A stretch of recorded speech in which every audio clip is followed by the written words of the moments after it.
Ratio analysis എന്ന് പറയുന്ന ചാപ്റ്ററുമായിട്ട് ബന്ധപ്പെട്ട പ്രീവിയസ് ഇയർ ക്വസ്റ്റ്യൻസ് ആയിരുന്നു നമ്മൾ കഴിഞ്ഞ ക്ലാസ്സുകളിൽ ഡിസ്കസ് ചെയ്തത്. ഈ ഒരു ക്ലാസ്സിലൂടെ നമ്മൾ റേഷ്യോ അനാലിസിസിൽ പൊതുവേ ചോദിക്കാറുള്ള എസ്സേ ടൈപ്പ് ക്വസ്റ്റ്യൻസ് ആണ് ഡിസ്കസ് ചെയ്യുന്നത്. നേരത്തെ നമ്മൾ റേഷ്യോ അനാലിസിസുമായിട്ട് ബന്ധപ്പെട്ട കുറേ ക്ലാസ്സുകൾ ഡിസ്കസ് ചെയ്തിട്ടുണ്ട്. അതിൻ്റെയൊക്കെ ലിങ്ക് ഞാൻ ഡിസ്ക്രിപ്ഷൻ ബോക്സിൽ കൊടുക്കുന്നുണ്ട്. ആ ക്ലാസ്സുകൾ കൂടെ വാച്ച് ചെയ്യുക. അപ്പോൾ നമുക്ക് നേരിട്ട് ഇന്നത്തെ ക്ലാസ്സിലേക്ക് പോകാം. ഫസ്റ്റ് ക്വസ്റ്റ്യൻ തന്നിട്ടുള്ളത് ഇതാണ്. From the following prepare balance sheet of ABC limited. Sales for the year 20 lakh ആണ് തന്നിട്ടുള്ളത്. അതേപോലെ gross profit ratio 25%, current ratio 1.5, acid test ratio 1.25, stock turnover ratio 15, then debtors collection period 1.5 months, then turnover of fixed asset 1.5 months, ratio of reserve to share capital 1/3, then fixed asset to net worth 5/6. Here the term turnover means cost of sales and the term stock refers to closing stock. ഇതാണ് നമ്മുടെ ക്വസ്റ്റ്യനിൽ പറഞ്ഞിട്ടുള്ളത്. അപ്പോൾ ഇതിനെ base ചെയ്തുകൊണ്ട് നമ്മൾ ചെയ്യേണ്ടത് എന്താണ്? ഒരു ബാലൻസ് ഷീറ്റാണ് പ്രിപ്പയർ ചെയ്യേണ്ടത്. ബാലൻസ് ഷീറ്റ് പ്രിപ്പയർ ചെയ്യുന്നതിന് മുമ്പ് നമ്മൾ ചെയ്യേണ്ടത്, നമുക്ക് തന്നിരിക്കുന്ന ക്വസ്റ്റ്യനിലുള്ള ഐറ്റംസ് വെച്ചുകൊണ്ട് മാക്സിമം എത്ര ഐറ്റംസിനെ നമുക്ക് കണ്ടെത്താൻ പറ്റും, അതായത് തന്നിരിക്കുന്ന ഡാറ്റ ബേസ് ചെയ്തുകൊണ്ട് മാക്സിമം നമുക്ക് എത്ര ഐറ്റംസിനെ കണ്ടെത്താൻ പറ്റും എന്നുള്ളതാണ് നമ്മൾ നോക്കേണ്ടത്. അപ്പോൾ ഇവിടെ നിങ്ങൾ ശ്രദ്ധിക്കുക, നമ്മുടെ ക്വസ്റ്റ്യനിൽ സെയിൽസ് തന്നിട്ടുണ്ട്. സെയിൽസ് തന്നത് എത്രയാണ്? 20 lakh ആണ് സെയിൽസ് തന്നത്. സെയിൽസിൻ്റെ എമൗണ്ട് തന്നത് 20 lakh ആണ്. ഗ്രോസ് പ്രോഫിറ്റ് റേഷ്യോ 25% എന്നും പറഞ്ഞിട്ടുണ്ട്.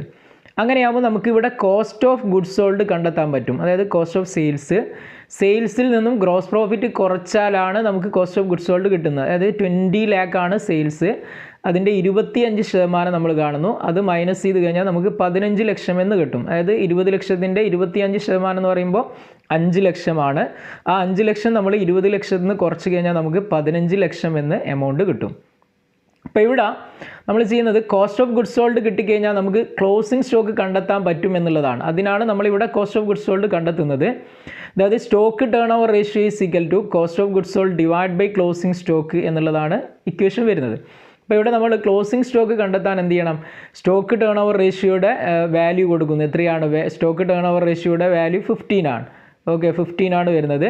Cost of goods sold 15 lakh എന്ന് നമ്മൾ കൊടുത്തിട്ടുണ്ട്. 15 lakh ആണ്. ഓക്കെ, അപ്പോൾ ഇവിടെ നമുക്ക് ക്ലോസിംഗ് സ്റ്റോക്കിൻ്റെ വാല്യൂ എങ്ങനെ കണ്ടെത്താൻ പറ്റും? Cost of goods sold divided by stock turnover ratio. അതായത് സ്റ്റോക്ക് ടേൺ ഓവർ റേഷ്യോ സമത്തിൻ്റെ അപ്പുറം എടുക്കുമ്പോൾ ഡിവൈഡ് ബൈ എന്നാകും. അപ്പോൾ നമുക്ക് closing stock is equal to 15 lakh divide by 15, that is equal to 1 lakh എന്ന് ക്ലോസിംഗ് സ്റ്റോക്കിൻ്റെ വാല്യൂ കിട്ടും. ഓക്കെ അല്ലേ? ഇനി ഇവിടെ നിങ്ങൾ ശ്രദ്ധിക്കേണ്ടത്, ക്ലോസിംഗ് സ്റ്റോക്ക് എന്നുള്ളത് സ്റ്റോക്കാണ്. അതായത് സ്റ്റോക്ക് കണ്ടെത്താൻ ഉള്ള ഒരു ഇക്വേഷൻ ഉണ്ട്. Current asset minus quick asset ആണ്. കറണ്ട് അസറ്റിൽ നിന്നും ക്വിക്ക് അസറ്റിനെ മൈനസ് ചെയ്ത് കഴിഞ്ഞാൽ നമുക്ക് എന്ത് കിട്ടും? സ്റ്റോക്ക് കിട്ടും. കറണ്ട് റേഷ്യോ ഇവിടെ 1.5 ആണ്. എന്ന് പറഞ്ഞാൽ 1.5:1 ആണ്. അതായത് 1.5 റെപ്രസെൻറ്റ് ചെയ്യുന്ന കറണ്ട് അസറ്റിൻ്റെ പ്രൊപ്പോർഷനാണ്. ആസിഡ് ടെസ്റ്റ് റേഷ്യോ തന്നിട്ടുള്ളത് 1.25 ആണ്. അതായത് 1.25:1 ആയിരിക്കും. 1.25 റെപ്രസെൻറ്റ് ചെയ്യുന്നത് എന്തിനെയാണ്? ലിക്വിഡ് അസറ്റ് അല്ലെങ്കിൽ ക്വിക്ക് അസറ്റിനെയാണ് റെപ്രസെൻറ്റ് ചെയ്യുന്നത്. അപ്പോൾ ഇവിടെ സ്റ്റോക്കിൻ്റെ പ്രൊപ്പോർഷൻ നമുക്ക് കിട്ടും 1.5 കറണ്ട് അസറ്റ് മൈനസ് ക്വിക്ക് അസറ്റിൻ്റെ 1.25 പ്രൊപ്പോർഷൻ, അതായത് 0.25 എന്ന് കിട്ടും. അങ്ങനെയാകുമ്പോൾ നമുക്ക് ഇവിടെ കറണ്ട് അസറ്റിൻ്റെ വാല്യൂ കണ്ടെത്താൻ പറ്റും. കറണ്ട് അസറ്റ് എങ്ങനെ വരും?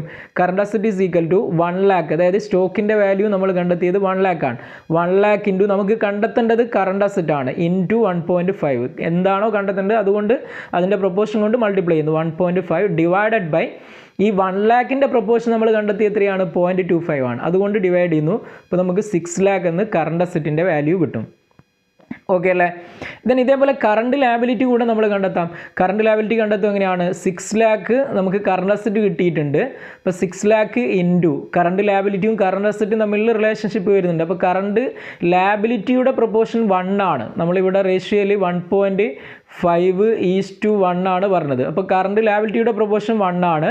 കറണ്ട് ലാബിലിറ്റിയാണ് നമുക്ക് കണ്ടെത്തേണ്ടത്. അപ്പോൾ 6 lakh into 1 divided by 6 lakh എന്നതിൻ്റെ പ്രൊപ്പോർഷൻ എത്രയാണ്? 1.5 ആണ്. അതായത് കറണ്ട് അസറ്റിൻ്റെ പ്രൊപ്പോർഷൻ 1.5 ആണ്. അപ്പോൾ നമുക്ക് 4 lakh എന്ന് വാല്യൂ കിട്ടും. അപ്പോൾ കറണ്ട് അസറ്റ് കിട്ടി, കറണ്ട് ലാബിലിറ്റി കിട്ടി. ഓക്കെ, അതേപോലെ നമുക്ക് ഈ ക്വസ്റ്റ്യനിൽ ക്വിക്ക് അസറ്റിനെ കണ്ടെത്താൻ പറ്റും. ക്വിക്ക് അസറ്റ് എങ്ങനെയാണ് കണ്ടെത്തുന്നത്? 1 lakh ആണ് സ്റ്റോക്ക് ഇൻറ്റു 1.25 ആണ് ക്വിക്ക് അസറ്റിൻ്റെ പ്രൊപ്പോർഷൻ ഡിവൈഡ് ബൈ സ്റ്റോക്കിൻ്റെ പ്രൊപ്പോർഷൻ 0.25 ആണ്. അപ്പോൾ നമുക്ക് എന്ത് കിട്ടും? എമൗണ്ട് 5 lakh എന്ന് കിട്ടും ക്വിക്ക് അസറ്റിൻ്റെ വാല്യൂ. ഇനി നമ്മുടെ ക്വസ്റ്റ്യനിൽ തന്നിട്ടുള്ള മറ്റൊരു ഐറ്റമാണ് ഡെപ്റ്റേഴ്സ് കളക്ഷൻ പീരീഡ് എന്ന് പറയുന്നത്. ഡെപ്റ്റേഴ്സ് കളക്ഷൻ പീരീഡ് എന്ന് പറയുന്നതിൻ്റെ ഇക്വേഷൻ എന്താണ്? Debtors divided by average debtors divide by credit sales ആണ്. Average debtors plus average bills receivable ആണ്. പക്ഷേ ഇവിടെ ബിൽസ് റിസീവബിളിനെ കുറിച്ച് പറഞ്ഞിട്ടില്ല. ഇപ്പോൾ നമുക്ക് ഡെപ്റ്റേഴ്സ് എന്നുള്ളത് എടുക്കാം. ആവറേജ് ഡെപ്റ്റേഴ്സ് മീൻസ് ഡെപ്റ്റേഴ്സ് ആയിട്ട് എടുക്കാം. Debtors divide by credit sales into monthly ആണ് ഇവിടെ നിങ്ങൾക്ക് തന്നത്.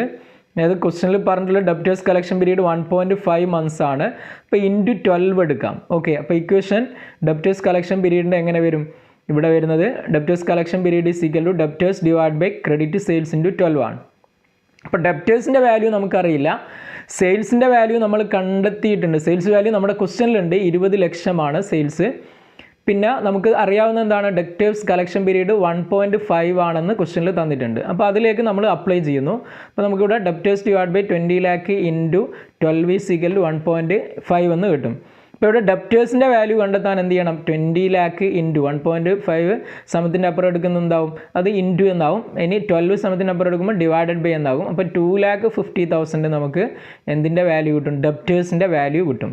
അപ്പോൾ ഇവിടെ ടോട്ടൽ കറണ്ട് അസറ്റ് എത്രയായിരുന്നു? 6 lakh ആയിരുന്നു ടോട്ടൽ കറണ്ട് അസറ്റ്. ഇതിൽ നിന്ന് 1 lakh എന്താണ്? സ്റ്റോക്കാണ്.